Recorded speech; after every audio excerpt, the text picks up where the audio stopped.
£5 billion, that's how much the government is cutting from welfare. Homelessness is up 26%. 50,000 of them are children. Disabled people will lose thousands in support. Cuts to universal credit, they are coming for you.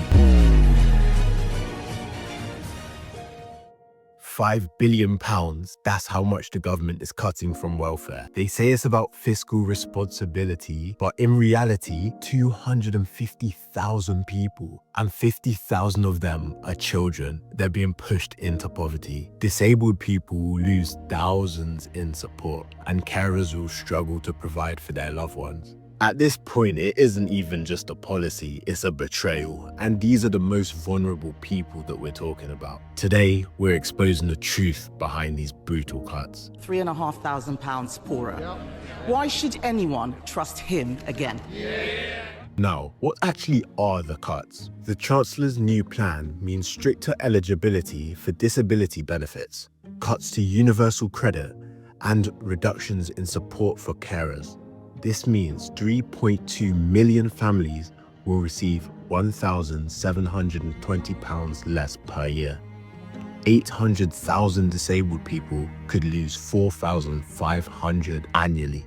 And 150,000 unpaid carers may no longer qualify for carers allowance. So as you can see, these cuts clearly will have some major effects, while the government is still giving tax breaks to big corporations. Now, where is the fairness in that? I don't quite have that answer. However, we need to consider the human impact. Let me set the scene. For people like Jane, a single mum, working 2 jobs to keep food on the table for her 2 children. This means losing nearly £2,000 a year, money that keeps food on the table. For Tom, who relies on disability benefits to pay for mobility aids, the cuts would take away his independence. For Sarah, who cares for her elderly father full-time, losing carer's allowance. This means that she would be forced to get a second job, leaving her father without support.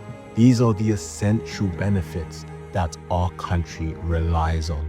When you cut welfare, you don't just hurt the individuals, you damage the society as a whole. Food banks are already overwhelmed. The demand is sure to increase. NHS services will be stretched thin as financial stress worsens.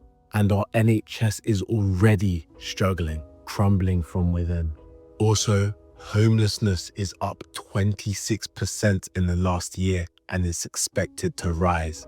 There are some key issues in the UK at the moment that we need to address with immediate effect, and this, I believe, is one of them. Now, if we follow the money, let's see who benefits from all of this. When cuts are made, we are told it is for a better purpose. And here's the worst part. Whilst they take away from the poor, they're still giving tax cuts to the wealthy. Big businesses got an £18 billion tax break last year. However, we can't afford to support our disabled people. We are actively turning our back on the most vulnerable. If the government really wanted to balance the economy, they would tighten tax loopholes, target corporate fraud, which has run rampant in the UK in these past years, and tax the ultra-rich. But instead, they are coming for you. Now I'm advising you to keep talking about this, raise awareness around the situation. We're coming into a very sensitive time period, like nothing we've ever experienced before. And there is no better time than the present to actively make a change. The government is betting that we'll stay silent. Prove them wrong.